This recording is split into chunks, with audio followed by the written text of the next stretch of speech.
Welcome to the course on the posting periods process. After completing this topic, you will be able to state how to define and manage posting periods. You are implementing SAP Business One at a new customer, OEC Computers.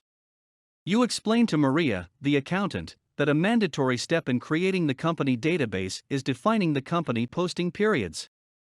You define the main posting period, the fiscal year, which usually corresponds to the calendar year, and then the sub-periods in the fiscal year. Together you discuss the financial processes in OEC Computers. The company creates the annual financial statement once a year. However, they need 12 posting periods for their internal controlling. You create a new company database and define the fiscal year as the calendar year and the sub-periods as months. Maria asks what she needs to do in order to record a certain document or a journal entry to a posting period or sub-period. You tell her that SAP Business One automatically determines which posting period the transaction belongs to based on the transaction's posting date. Here, you can see an overview of the posting periods process. There are 3 stages in the posting periods process. In this course, we will focus on the settings and the operational steps, the first 2 stages of the process. In the first stage, we define settings for posting periods. First, we define the main posting period for the fiscal year.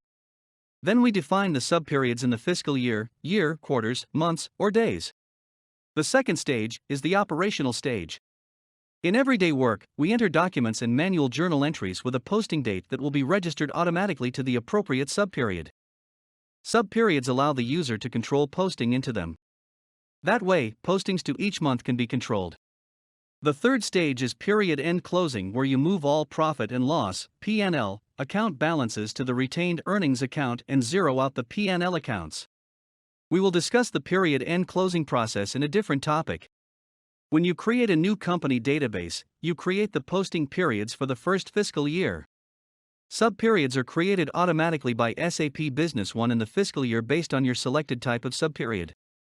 The 4 available sub-periods are year, quarter, month, and day. You define the sub-periods based on the company business need. A year has 1 sub-period. Quarters have 4 sub-periods. Months contain 12 sub-periods. And days can have any number of sub-periods. Using your selection, the system automatically creates the corresponding number of posting periods.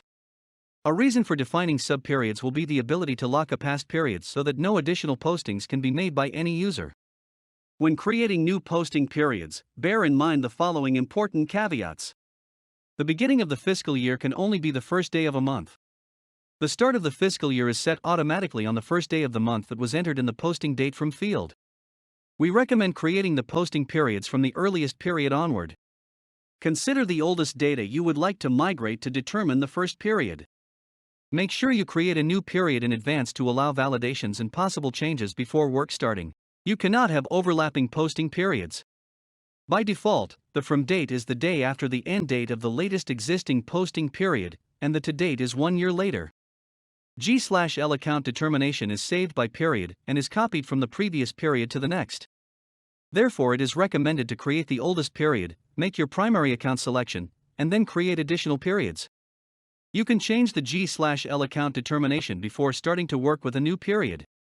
Although you could change it mid-period, we do not recommend this because account determination influences the financial reports.